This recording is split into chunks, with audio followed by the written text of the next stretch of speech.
Tahun ajaran baru 2021-2022 akan segera berlangsung. Tepatnya 12 Juli 2021 yang akan datang.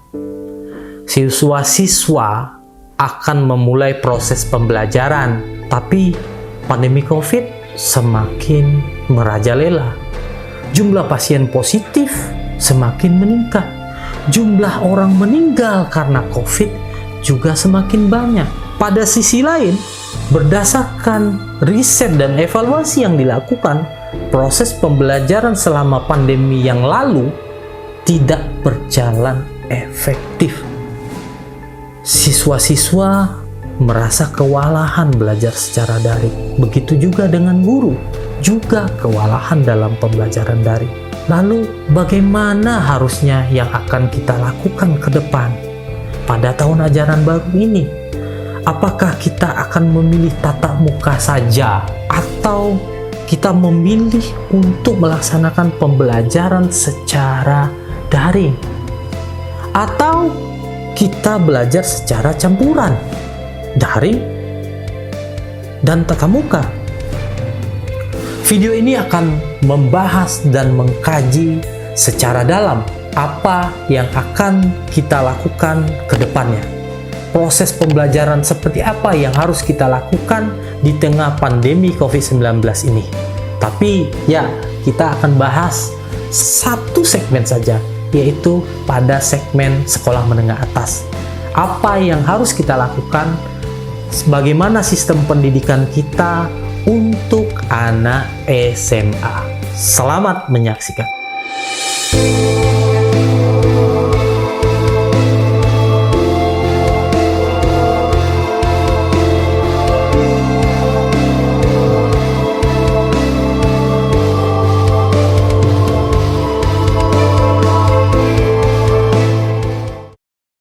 Berbicara sistem pendidikan di Indonesia selama pandemi COVID-19, setidaknya bisa kita bagi dalam 3 fase. Fase pertama, fase awal-awal pandemi muncul di Indonesia. Tepatnya pada tanggal 24 Maret 2020, melalui surat edaran Menteri Pendidikan dan Kebudayaan, surat edaran nomor 4 tahun 2020, memerintahkan kepada institusi pendidikan bahwasanya pembelajaran harus dilaksanakan secara daring. Tapi pada saat itu, apakah berpengaruh terhadap kualitas pendidikan? Jawabannya tidak. Kenapa? Karena tepat pada bulan Maret atau di akhir Maret itu, proses pembelajaran telah berjalan selama 13 kali pertemuan atau 13 minggu dari 17 minggu pertemuan yang ada pada kalender pendidikan. Jadi ya 4 atau 3 kali pertemuan itu tidak terlalu signifikan untuk mengatakan pendidikan kita karena pandemi COVID berjalan tidak baik. Cuma 4 kali pertemuan.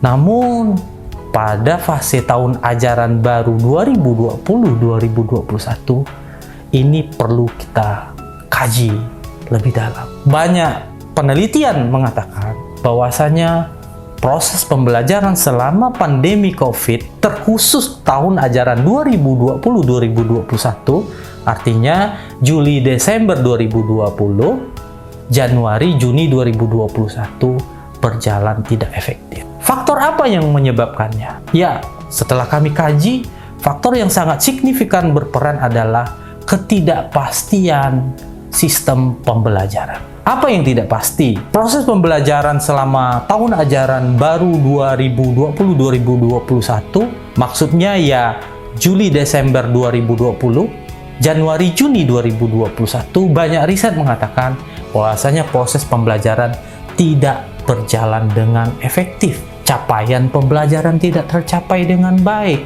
Kualitas pendidikan diturun. Kenapa itu terjadi? Coba kita lihat, dalam SKB 4 Menteri juga dinyatakan bahwasanya proses pembelajaran harus dilaksanakan secara tatap muka pada daerah zona hijau dan kuning.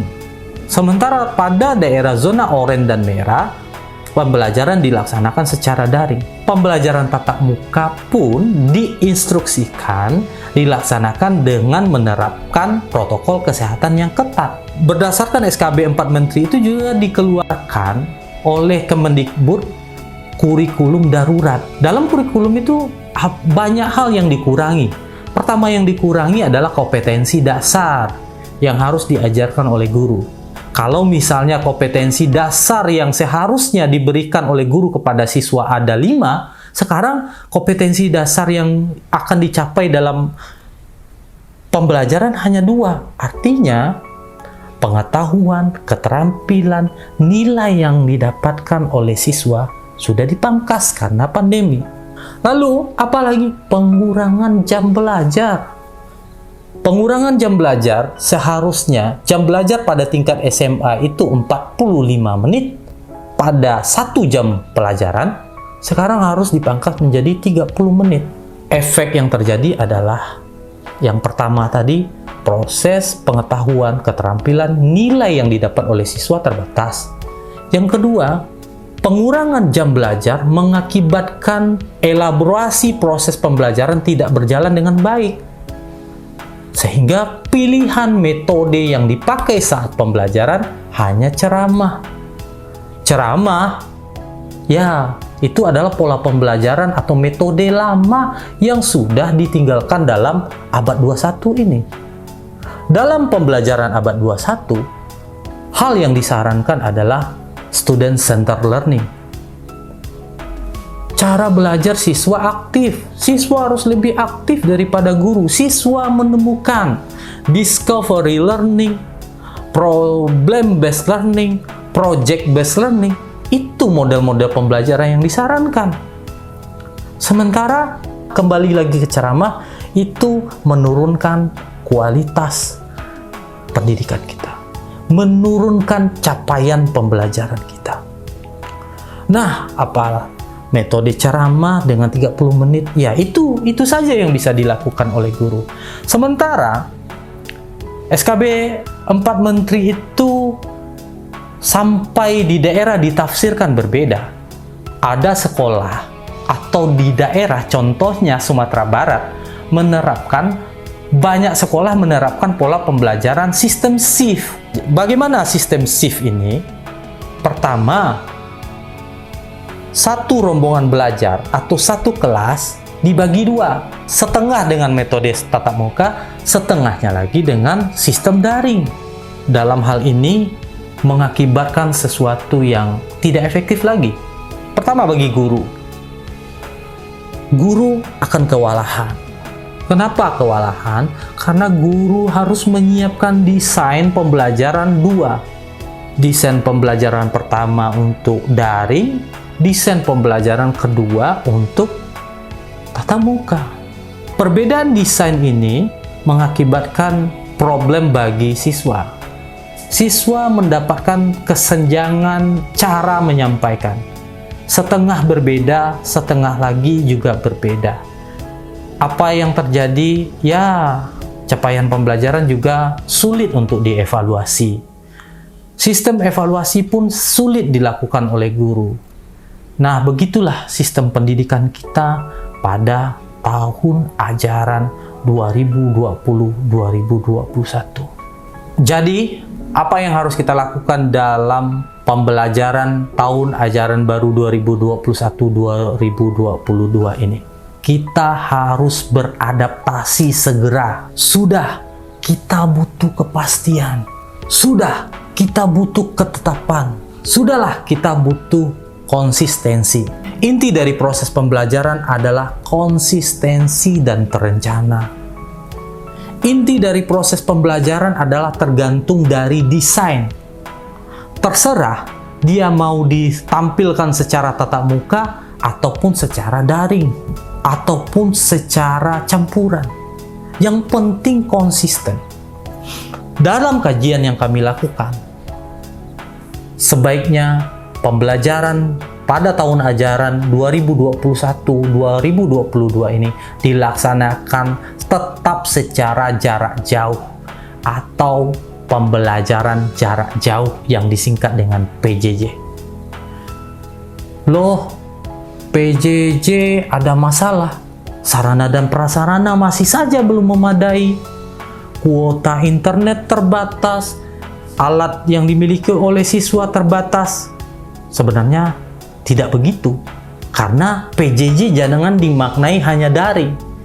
Pada daerah-daerah yang tidak ditunjang dengan fasilitas teknologi informasi seperti jaringan internet, kita juga bisa melaksanakan pembelajaran jarak jauh. Bagaimana caranya? Pembelajaran jarak jauh dengan sistem luring. Apa itu luring? Pembelajaran jarak jauh dengan sistem luar jaringan. Bagaimana caranya? Guru cukup memberikan modul pembelajaran. Guru cukup memberikan media pembelajaran. Guru cukup memberikan pedoman-pedoman pelaksanaan pembelajaran atau lembar kerja peserta didik yang disingkat dengan LKPD.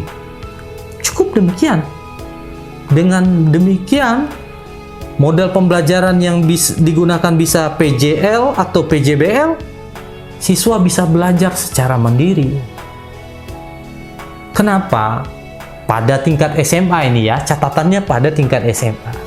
VAC mengatakan, pada usia sekolah menengah atas atau 11 tahun lebih, itu sudah masuk pada tahapan kognitif operasional formal, di mana mereka sudah bisa menemukan sesuatu, berpikir kritis, dan sudah bisa komunikatif, dan lain sebagainya. Jadi, PJJ sangat disarankan untuk tingkat sekolah menengah atas ini. Nah, dalam video ini tentunya saran ini hanya untuk baru pada tahap tingkat usia SMA. Bahwasanya pembelajaran jarak jauh bisa dilaksanakan. Yang kedua, pembelajaran jarak jauh bisa dilaksanakan secara daring, menggunakan internet, menggunakan berbagai macam aplikasi.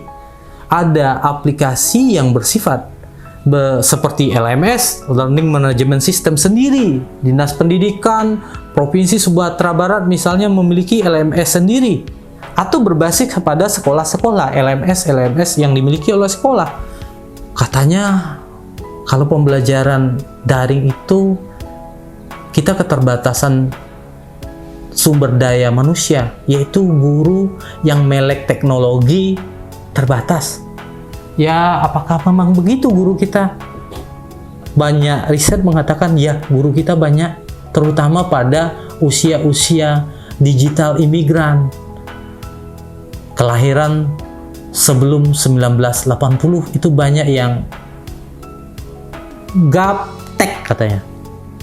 Oh ya, begitu. Tapi kita ada solusinya. Jika memang keterbatasan sumber daya itu, kenapa guru-guru pada tingkat wilayah atau provinsi tidak berkolaborasi? Kita punya musyawarah guru mata pelajaran, MGMP masing-masing mata pelajaran. Kenapa tidak desain pembelajaran untuk daring ini dibuat secara bersama-sama? Dinas Pendidikan fasilitasi itu untuk mendesain pembelajaran, membuat RPP-nya, membuat silabusnya. Dalam silabus tentunya berisi tentang langkah-langkah pembelajaran. Dalam RPP juga demikian. Kapan proses pembelajaran dilaksanakan men-share bahan, kapan proses pembelajaran harus dilaksanakan secara tatap maya menggunakan video conference atau aplikasi video conference seperti Google Meet, ada Zoom meeting. Tentunya ada waktunya. Guru juga bisa berkolaborasi membuat video-video pembelajaran. Guru bisa berkolaborasi membuat LKPD secara bersama. Jadi satu mata pelajaran itu serentak seluruh Indonesia. Apa yang diberikan pada hari pertemuannya, media apa yang harus diberikan secara serentak. Guru-guru tidak perlu mempersiapkan lagi bahan-bahannya. Cukup telah dibuat secara terpusat dan bersama-sama. Saya pikir itu solusi untuk pembelajaran jarak jauh ke depannya. Guru-guru di sekolah apa tugasnya? Menilai, menerima feedback dari siswa, atau mungkin berkomunikasi, menerima konsultasi dari siswa. Dengan demikian, kompetensi dasar yang tadinya sudah dikurangi tidak perlu dikurangi lagi. Jam belajar yang harusnya dikurangi dengan tatap muka tidak perlu dikurangi lagi, karena dia sudah berada jarak jauh. Dia sudah belajar dari rumah, seperti saran dari Mendikbud. Sembari memang kerja berat dari Dinas Pendidikan, Kementerian Pendidikan adalah mempersiapkan guru yang melek teknologi informasi. Guru-guru pun harus belajar dengan semangat. Ke depan, pendidikan kita tidak boleh lagi tidak konsisten. Pendidikan harus dijalankan secara konsisten. Karena sejatinya pendidikan itu adalah sesuatu yang terencana. Menurut Undang-Undang Nomor 20 Tahun 2003, pendidikan itu merupakan usaha sadar dan terencana untuk mewujudkan suasana belajar dan proses pembelajaran agar peserta didik secara aktif mengembangkan potensi dirinya yang diperlukan untuk dirinya, masyarakat, bangsa, dan negaranya. Begitu kira-kira kesimpulan dari undang-undang itu. Ya, ke depan juga pendidikan kita harus diisi oleh guru-guru yang cakap. Guru-guru harus dilatih dan mau berlatih menggunakan teknologi informasi, karena pilihannya tidak ada. Pesan pentingnya adalah guru memang tidak akan tergantikan oleh teknologi. Tapi ingat, guru yang tak paham teknologi pasti akan tergantikan. Semoga pendidikan kita tetap berjalan dengan baik. COVID tidak boleh menghalangi kualitas pendidikan. Kita harus berlari. Kualitas pendidikan kita harus semakin maju dan semakin baik ke depannya dalam kondisi apapun. Terima kasih. Assalamualaikum warahmatullahi wabarakatuh.